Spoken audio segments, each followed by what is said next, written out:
It's December and yet another year has flown by past us. As the world slowly falls asleep under its winter blanket, we take the time to reflect in this peaceful tranquility on the year and what it has brought to us. In retrospect, 2023 feels a lot weaker in terms of the movies that it bore compared to 2022.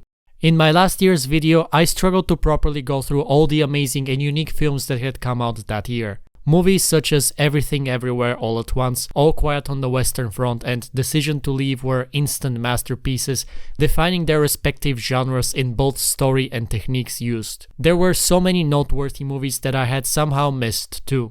Meanwhile, the movies from 2023 pale in comparison. This is maybe in part due to the fact that the majority of 2023 movies will come out late December, early 2024, as this is the period when Oscar considerations occur. Or it is perhaps because some productions incur delay due to the Hollywood strikes. Whatever the case may be, the fact remains that this year's productions were, at best, pretty good. I couldn't even get this list to 10 noteworthy movies, so instead here are 7 movies we ought to remember from 2023. Bon.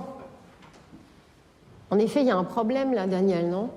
Anatomy of a Fall is Justine Triet's take on the courtroom thriller. A man is found dead. Due to the unusual circumstances of his death, the French police suspect that he has been murdered.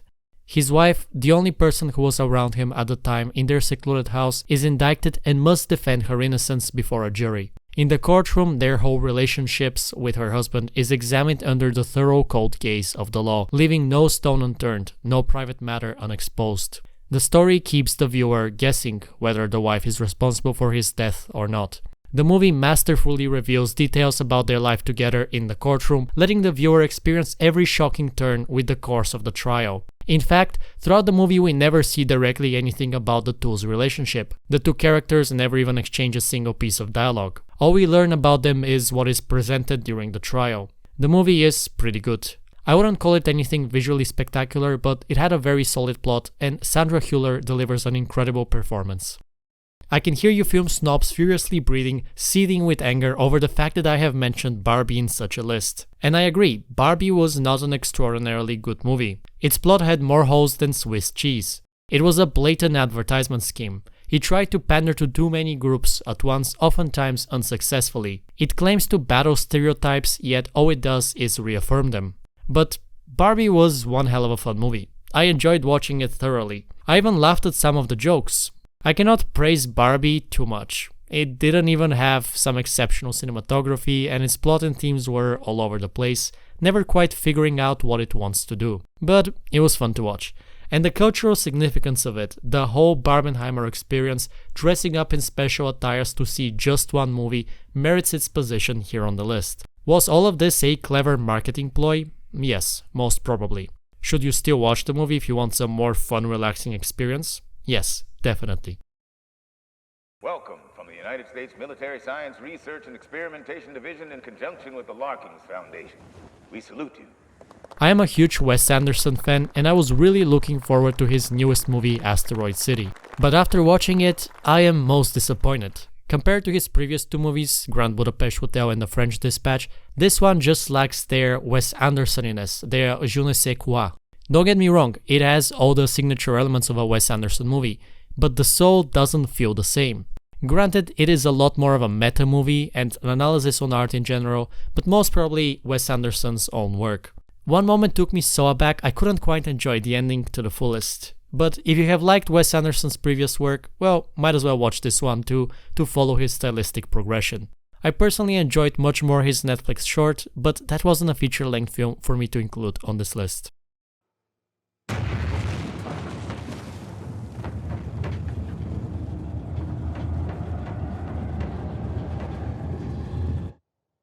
You can't have Barbie without Oppenheimer, Christopher Nolan's return after the less than good Tenet. I will be upfront, I don't like biopics.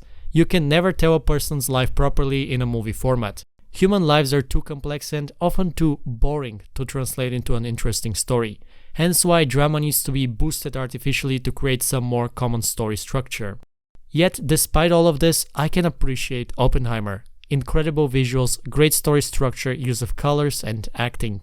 What I didn't like though was the last act. when the author's speculations start pouring in via long-winded monologues by one of the characters, presenting some Death Note level deception game that has actually occurred all along. I do understand that this is the point of view of that character, but it still felt so forced and tiring to watch. I won't advertise this movie anymore to you, as you already know it, you know it's worth seeing, enjoy your retelling of the Prometheus myth.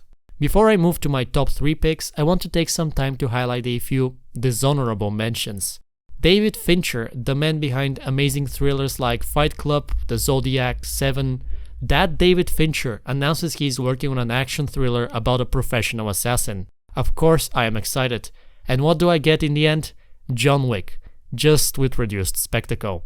The killer had a very boring story of a guy saying, "I will go murder these people," and then going and murdering these people. Little to no obstacles on the way, just a very plain and straightforward story. I watched it with my girlfriend and she pointed out how he always repeats his mantra of "stick to your plan" whenever he's about to completely mess up.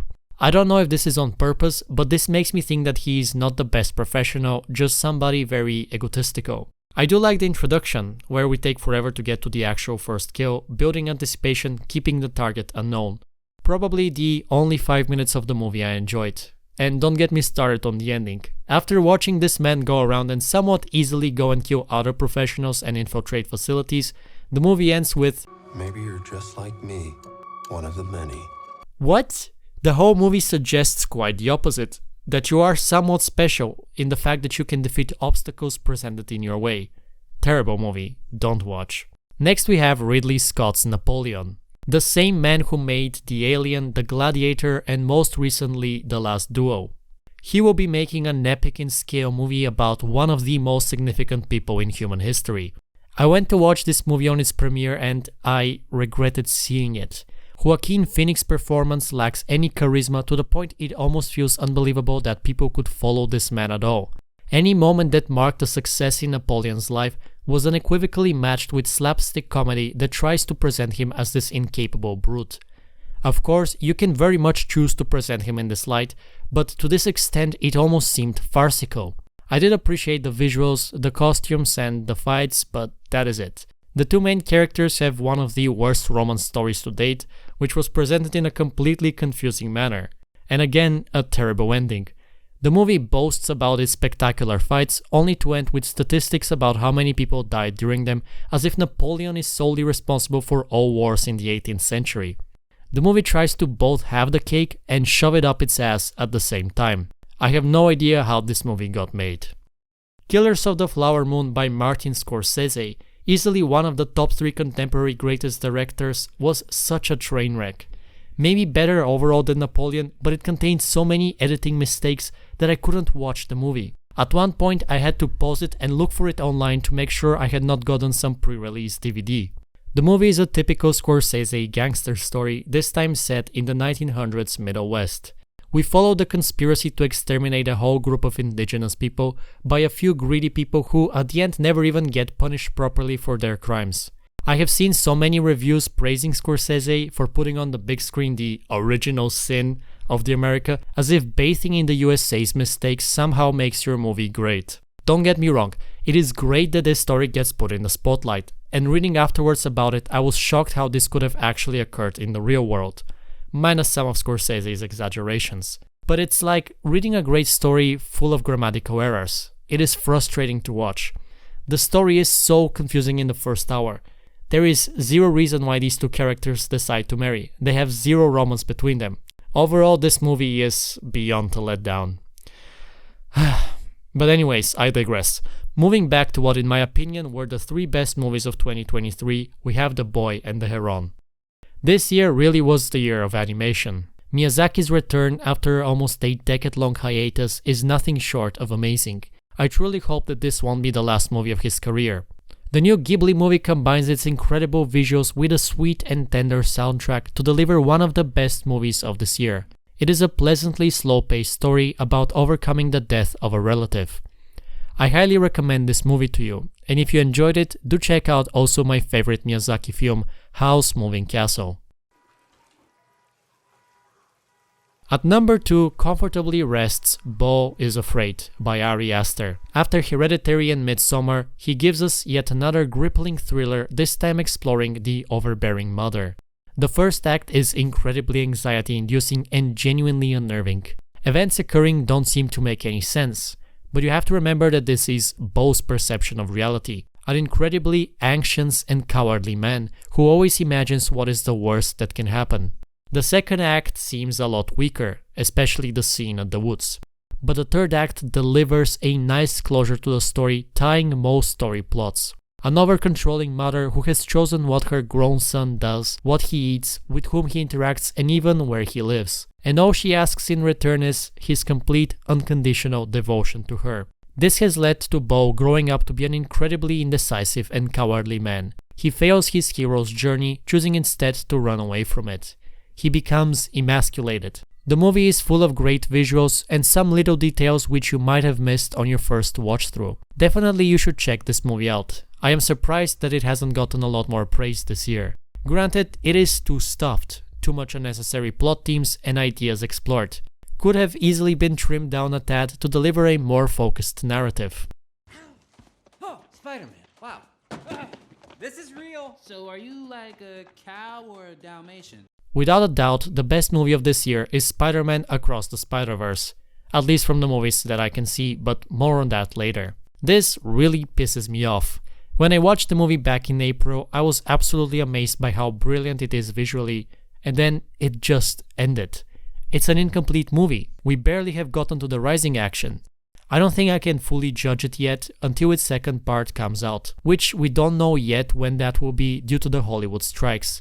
And yet, despite it being just half a movie, a pitch at best of what is to come, it somehow delivers the most heartfelt story combined with the best animated visuals I have seen in years. The creators took everything that worked from the first movie and dialed it up to 100. There were so many moments where I thought the movie had exhausted itself creatively, only to see a completely new style brought for each new dimension, each new character. I am in genuine awe of the creativity employed for this movie.